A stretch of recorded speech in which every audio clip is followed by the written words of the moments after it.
Welcome back di segmen Fundit Fundamental Pandit CNBC Indonesia. Jumpa lagi dengan saya Susi Setiawati yang selalu setia menemani pemirsa di rumah nih di segmen Fundit. Dan hari ini kita akan membahas salah satu emiten yang berada di sektor barang konsumen primer, PT Estika Tata Tiara Tbk atau dengan kode emiten BIF yang telah listing di Bursa Efek Indonesia sejak Januari 2019. Dan dengan harga IPO di saat itu adalah sebesar Rp340 per lembar saham. Namun sebelum membahasnya lebih lanjut, kita cek dulu nih pada perdagangan hari ini BIF masih bergerak di harga berapa. Untuk BIF sendiri atau Estika Tata Tiara masih bergerak di harga Rp61 per lembar saham atau bergerak stagnan nih, tidak naik dan juga tidak turun. Jadi hari ini memang bergerak hanya di area Rp60 hingga Rp62. Lalu seperti apa bisnis dari BIF? Untuk bisnisnya sendiri, BIF bergerak di barang konsumen primer, yaitu distribusi dan juga penjualan persapian nih. Jadi ada dagingnya, kemudian ada kulit, ada jeroannya, dan juga menjual secara frozen. Kalau kita lihat beberapa merek yang dimiliki BIF di samping saya, di sini ada Kibif, kemudian Boss, Kipau, Murato, Adel, Ohio, Sentaku, dan juga merek Red. Dan bagaimana dengan kinerja dari hasil kuartal 1 2023 dari BIF? Ya, untuk BIF sendiri kemarin di kuartal 1 2023 ini kembali membukukan kerugian. Kalau kita flashback ke belakang dari kuartal 1 2020 hingga ke kuartal 1 2023, memang BIF ini secara kuartal 1 masih membukukan kerugian ya. Kalau kita bisa lihat secara laba bersih tahun berjalan di kuartal 1 2020 masih membukukan kerugian sekitar 32 miliar yang efek dari corona atau COVID-19, kemudian berlanjut di kuartal 1 2021 untuk kerugian ini menurun sekitar 17 miliar rupiah, dan di kuartal 1 2022 ini kembali meningkat ruginya di area 39 miliar rupiah dan menurun sekitar 80% di kuartal 1 2023 dengan rugi 7 miliar rupiah saja. Jadi kerugian ini menurun berasal dari meningkatnya pendapatan nih. Kalau kita melihat pendapatan secara kuartal 1 2022 dengan kuartal 1 2023 ini naik sekitar 200% dari 8 miliar ke 25 miliar rupiah. Dan kalau kita lihat secara beban penjualan ini juga menurun nih sehingga menopang dari menipisnya atau menggerusnya kerugian dari BIF sendiri. Jadi meningkat pendapatan dan juga berkurangnya beban penjualan yang membuat kerugian dari BIF ini bisa berkurang sekitar 80%. Dan kita bisa melihat rincian pendapatan apa saja sih yang meningkat dari BIF. Ya, untuk dari rincian pendapatannya di kuartal 1 2022 ke kuartal 1 2023, kalau kita lihat secara distribusi dan penjualan sapinya ini meningkat dari 1,9 miliar rupiah menjadi 21,2 miliar rupiah. Namun untuk pengolahan makanan atau yang berbentuk frozen tadi ini menurun dari 6,3 miliar rupiah menjadi 3,7 miliar rupiah. Dan juga menurunnya eliminasi untuk pengolahan makanan ya, yang dari 530 juta menjadi 260 juta. Ini angka yang cukup baik untuk eliminasi produknya sendiri menurun, sehingga dari total pendapatan ini meningkat dari 7,7 miliar menjadi 24,6 miliar rupiah atau meningkat sekitar 200%. Nah, selain itu kita bisa mengintip juga dari ekuitas BIF sendiri, karena kalau kita mengintip dari laporan keuangannya, justru ekuitas dari BIF ini berada di angka negatif. Ya, di samping saya ini adalah rincian dari ekuitas atau modal dari BIF sendiri. Jadi kalau kita lihat secara kuartal 1 2022 ke kuartal 1 2023, ini justru angka ekuitasnya ini negatif ya, dari 266 miliar menjadi 273 miliar rupiah. Nah, kenapa nih angka negatif? Justru angka ekuitasnya ini negatif karena jarang banget untuk perseroan apalagi di sektor consumer ekuitasnya ini bisa negatif. Kalau kita bisa melihat di samping saya ini ada ekuitas yang dapat diatribusikan kepada pemilik entitas induk. Jadi di mana memang BIF sendiri di sini sudah berkurang modalnya sekitar 555,8 miliar rupiah.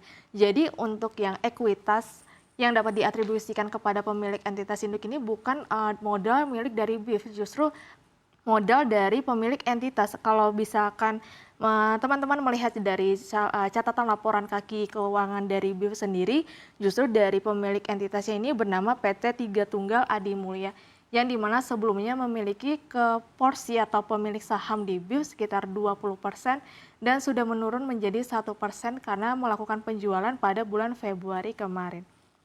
Nah, lalu yang di bawahnya nih ada kepentingan non pengendali sekitar 640 juta rupiah. Jadi di mana modal ini adalah milik dari kepentingan non pengendali di luar BIF yang di mana juga menjadi salah satu pemegang saham dari BIF sendiri. Sehingga ekuitas dari BIF sendiri nih berada di angka negatif karena besarnya pada pemilik entitas induk dan juga non pengendali. Dan kita bisa melihat bagaimana rasio dari keuangan BIF. Ya, di samping saya ini ada rasio keuangan beberapa dari rasio-rasio BIF. Kalau kita lihat yang pertama NPM atau net profit marginnya berada di angka negatif nih di 27,85%. Dikarenakan tadi BIF masih membukukan kerugian pada kuartal 1 2023 sehingga angka NPM-nya juga berada di angka negatif. Dan secara return on asset atau ROA-nya sendiri juga berada di angka negatif di 4,36%. Jadi dalam mengelola aset terhadap laba justru bukan menghasilkan laba namun menghasilkan kerugian. Kerugian dikarenakan tadi kalau kita lihat secara laporan keuangannya BIF masih membukukan kerugian. Dan untuk debt equity rasionya yaitu atau DER-nya juga berada di angka negatif di minus 332,32%. Dikarenakan tadi total hutangnya cukup besar namun ekuitasnya negatif sehingga DER-nya juga berada di angka negatif. Dan untuk cash rasionya sendiri, BIF ini berada di angka yang cukup kecil atau likuiditasnya cukup kecil, sehingga dalam kemampuan membayar kewajiban lancar terhadap aset lancarnya, yakni kas, dianggap masih kurang mampu atau belum cukup efisien. Dan kita juga bisa melihat bagaimana prospek bisnis dari BIF. Ya, untuk prospek bisnisnya yang pertama di sini adalah perusahaan Singapura, yakni Asia Agri International atau AAI, ini mengumumkan nih rencana tender offer bersama BIF sebesar 581,58 juta lembar atau berkisar sekitar 30,86% di harga Rp61 per lembar saham. Jadi di mana AAI ini nanti berencana akan mengembangkan bisnis dari BIF tanpa membuat BIF menjadi perusahaan tertutup.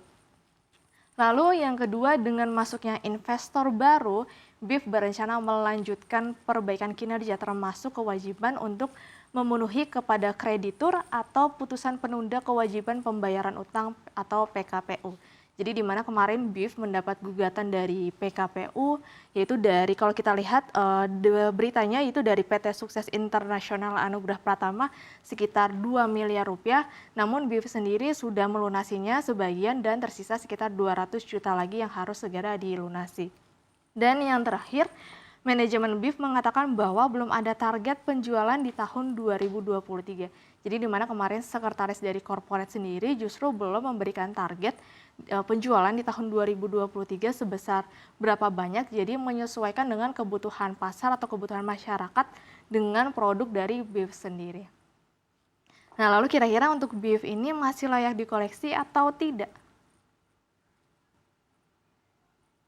Ya, kalau kita melihat dari laporan keuangannya yang masih membukukan kerugian, untuk BIF sendiri masih menjadi PR perseroan agar bisa meningkatkan lagi pendapatannya dan mengurangi atau mengefisiensikan dari beban-beban sehingga bisa mencapai target yang maksimal dan kembali membukukan laba.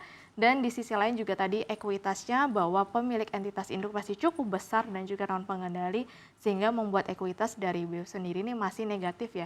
Jadi debt equity rasionya ini masih cukup buruk, berada di angka negatif sehingga dalam kemampuan membayar kewajiban masih dipertanyakan.